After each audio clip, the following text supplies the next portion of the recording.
आप कॉन्फिडेंट हैं कि आप मुख्यमंत्री बनेंगे, लेकिन अगर कुछ सीटों में ऊपर नीचे हुआ तो क्या आपके सामने कांग्रेस एक ऑप्शन होगा? क्योंकि प्रियंका जी अक्सर ये बोलती हैं कि हमारे नेचुरल तौर पर हम उनसे अलाइन कर सकते हैं, कई बार वो बोल चुके हैं ये।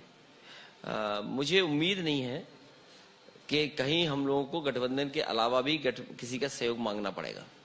गठबंधन और समाजवादी पार्टी इतने सीटें जीतने जा रही है और जनता ने मन बना लिया है कि इन तमाम दलों को बाहर करना ही नहीं। लेकिन क्या अगर हाइपोथेटिकली मैं सवाल पूछ रहा हूं, अगर कोई ऐसी सिचुएशन अराइज होती है तो आपके लिए नेचुरल अलाई कौन है? उस पर समाजवादी पार्टी ने विचार ही नहीं किया है।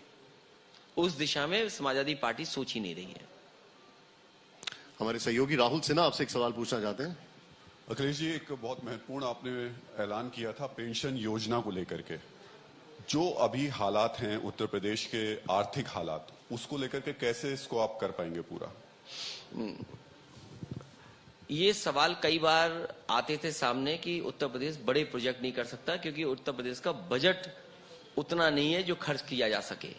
जिस समय मैं आगरा लखनऊ एक्सप्रेसवे बना रहा था उस समय कई मॉडल सामने आए और कई अधिकारियों ने सुझाव दिया और कई अधिकारी चाहते थे कि ये किसी और मॉडल पे काम हो, बजट का पैसा ना खर्च हो। लेकिन मुझे याद है कि एक अधिकारी थे जो हमारे ऑफिस में थे, उन्होंने कहा कि अगर आप इस एक्सप्रेसवे को बनाना चाहते हो तो इस मॉडल को आप अपनाइए, आप एक्सप्रेसवे बना सकेंगे। तो मुझे याद है कि उत्तर प्रदेश का सबसे बड़ा प्रोजेक्ट ईपीसी मॉडल पर 15,000 करोड़ के लगभग के आगरा लखनऊ एक्सप्रेसवे बनाने का काम हुआ था। और फिर ये पूर्वांचल एक्सप्रेसवे, ये भी लगभग 25,000 करोड़ का एक्सप्रेसवे है।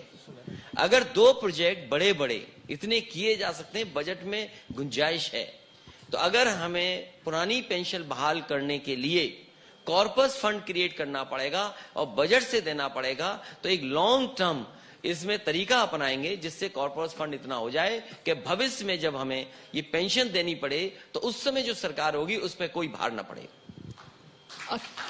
अखिलेश, एक सवाल मेरी तरफ से।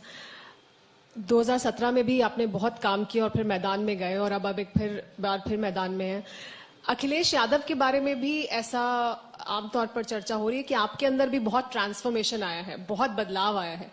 इस ट्रांसफॉर्मेशन और इस बदलाव के पीछे क्या बड़ी वजह है और आप कैसे देखते हैं इस ट्रांसफॉर्मेशन को? देख, ट्रांसफॉर्मेशन इसीलिए मैं कह सकता हूं कि मैं काम करना चाहता हूं और उत्तर प्रदेश को एक नई दिशा में ले जाना चाहता हूं। जो भी काम समाजवादी सरकार में हुआ वो एक एग्जाम्पलरी काम था, एक यूनिक काम था। एक उदाहरण दे सकते हैं कि अगर सड़क बनानी है तो ऐसी है, मेट्रो बनाना है तो ऐसा है, सीएम ऑफिस बनानी तो ऐसी बने, कैंसर इंस्टीट्यूट बने तो ऐसी हो। मेरी कोशिश होगी और ट्रांसफॉर्मेशन इसलिए दिखाई देता होगा लोगों को कि समाजवादी पार्टी फोकस्ड है कि विकास पे काम करना चाहती है। विकास हमारे मुद्दे हैं।